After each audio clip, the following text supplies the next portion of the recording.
کس سے جانیں گے؟ ہو سکتا ہے اس کی زندگی ایسا گزر جائے اور اسے پتہ تک نہ چلے اصل میں میرا راستہ ہونا کون سا چاہیے تھا، اور یہ غلطی کس کی ہے؟ ہماری ہے۔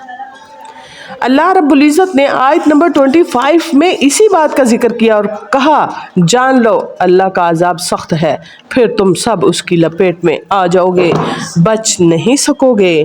اگلی آیت میں فرمایا وَاذْكُرُوا إِذْ أَنْتُمْ، اور یاد کرو تم جب بہت تھوڑے تھے، یاد کرو اس وقت کو جب تم بہت کم تعداد میں تھے، تمہیں کوئی جماعت نہیں سمجھا جاتا تھا، تمہاری کوئی ویلیو نہیں تھی، بلکہ تم ڈرتے پھر رہے تھے، تمہارا کو مدد کو لیے تیار نہیں تھا، اور لوگ تمہیں کسی طرح 1 منٹوں میں ختم کر سکتے تھے۔ اس وقت تمہیں طاقت کس نے دی؟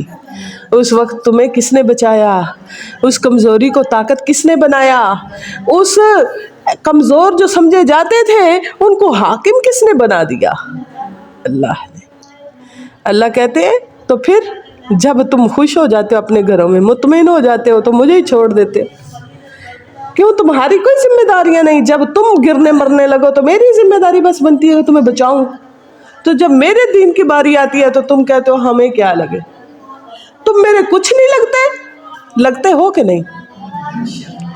پھر اللہ کا معاملہ کس کا معاملہ ہے؟ ہمارا معاملہ ہے۔ بولیے نا، اللہ کا معاملہ کس کا معاملہ ہے؟ ہمارا معاملہ۔ ہم کیسے چپ رہ سکتے ہیں؟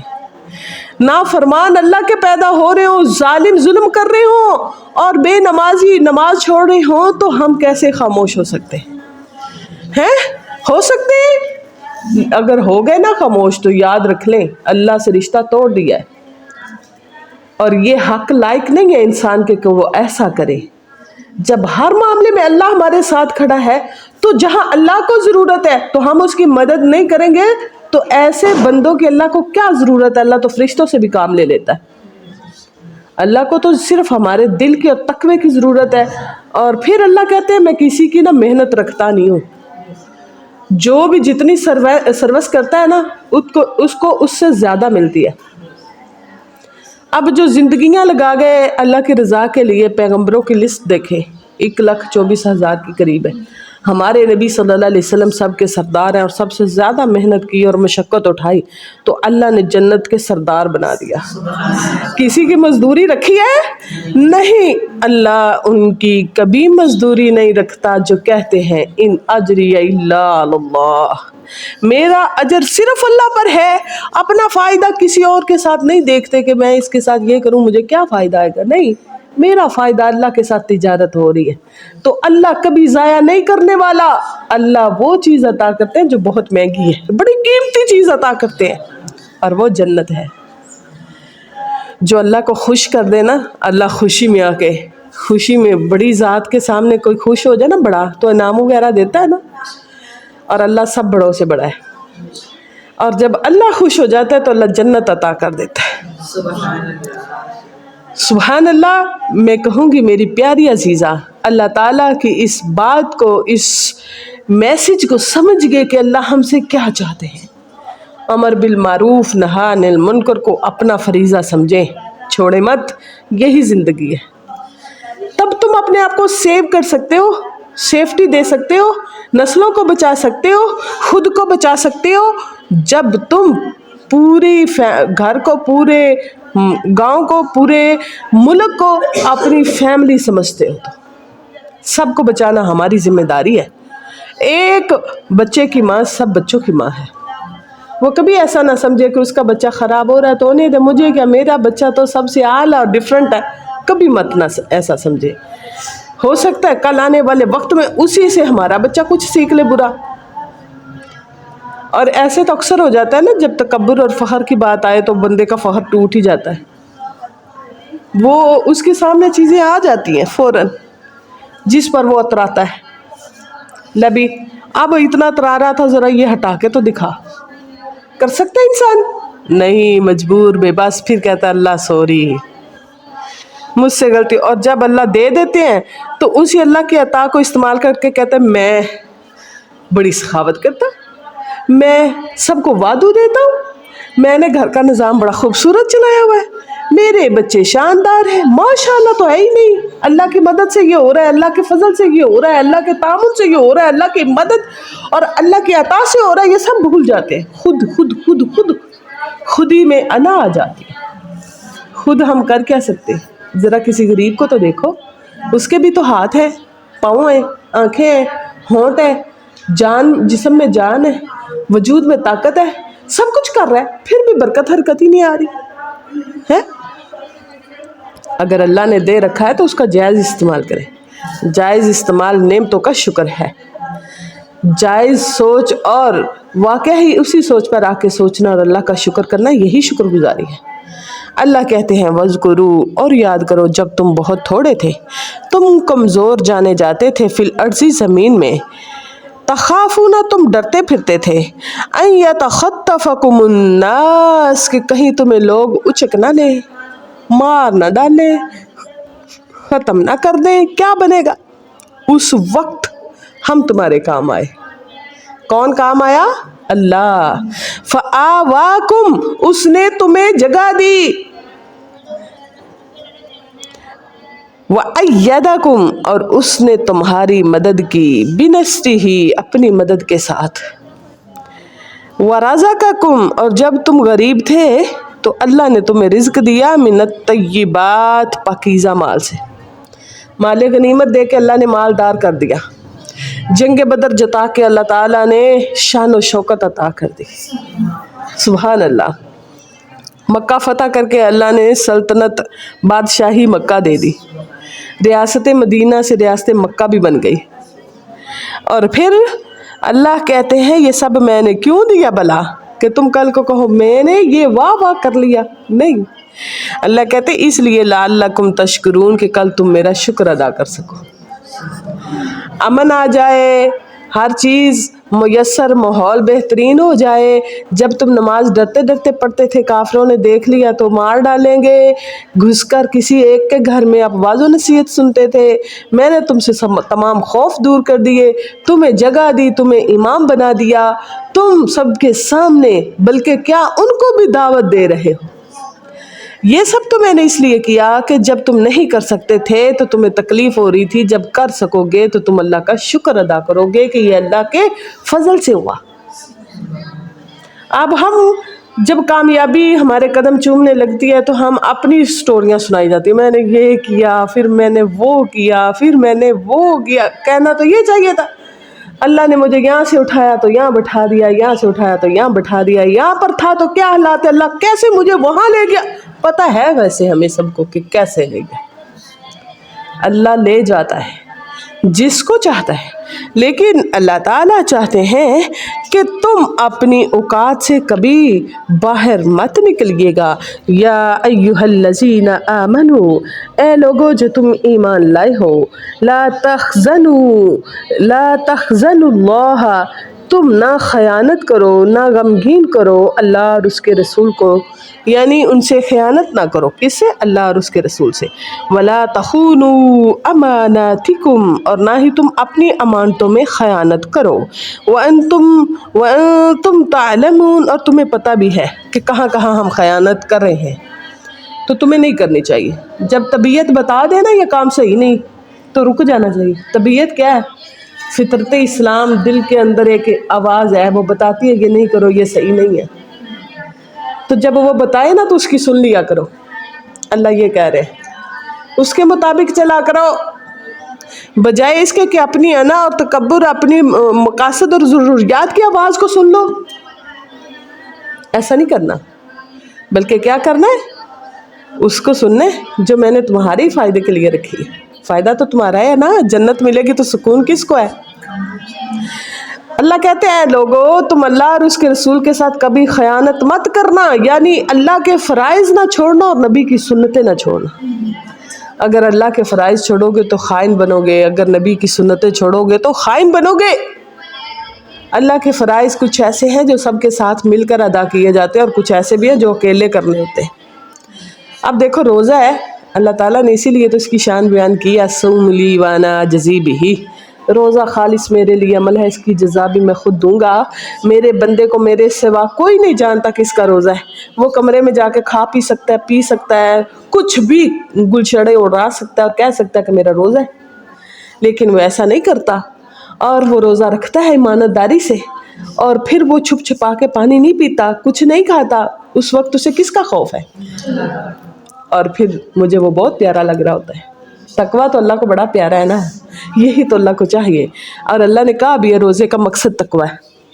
یا ایھا الذین آمنوا کتب علیکم الصیام کما کتب علی الذین من قبلکم لعلکم تتقون. روزہ کس لیے اللہ نے ہمارے لیے رکھا ہے؟ کہ متقی بن جاؤ. تقویٰ آتا ہے، احساس آتا ہے کہ بھوک کیا چیز ہے، بھوکے کیا کر رہے ہوں گے. آج بھوک سے 1 مہینہ گزارے نا، اگلے دن پتہ چلے نا کسی نے ہفتہ کھانا نہیں کھایا، بڑی سمجھ آتی ہے او بھوک کیا چیز ہے. اور جس نے بھوک دیکھی نہیں اسے کیا پتا بھوک کیا چیز ہوتی ہے. بڑی چیزیں اس سے ملتی ہیں روزے سے، اور انسان کو مشق بھی ملتی ہے. اللہ کی رضا کے لیے اپنی آسائش چھوڑنا کیسا لگتا ہے؟ ویسے مزے کا کام ہے. ایمان ہو نا تو مزے کا کام ہے اور بڑا انٹرسٹنگ ہے. اگر ایمان نہیں ہے تو مشکل بھی بہت ہے. آج یہ سبزیاں لگ گئی ہیں، توڑ رہے ہیں، ہمارا روزہ نہیں ہے. صبح سے شام تک کام کر رہے ہیں، ہمارا روزہ نہیں ہے. رکھ نہیں نہ سکتے، ایمان کی کمی ہے. انہیں مشکل لگ رہا ہے. کیا وہ بھی ذمہ دار جو گاؤں میں رہتے ہیں وہ روزہ رکھتے ہیں، ان کے کام نہیں ہوتے؟ انہیں مشکل نہیں لگتا؟ ہمارے آباء و اجداد ہم نے خود دیکھی اتنی زیادہ محنت کرتے تھے. آج کے دور میں وہ محنتیں نہیں ہیں، وہ پھر بھی روزہ نہیں چھوڑتے تھے.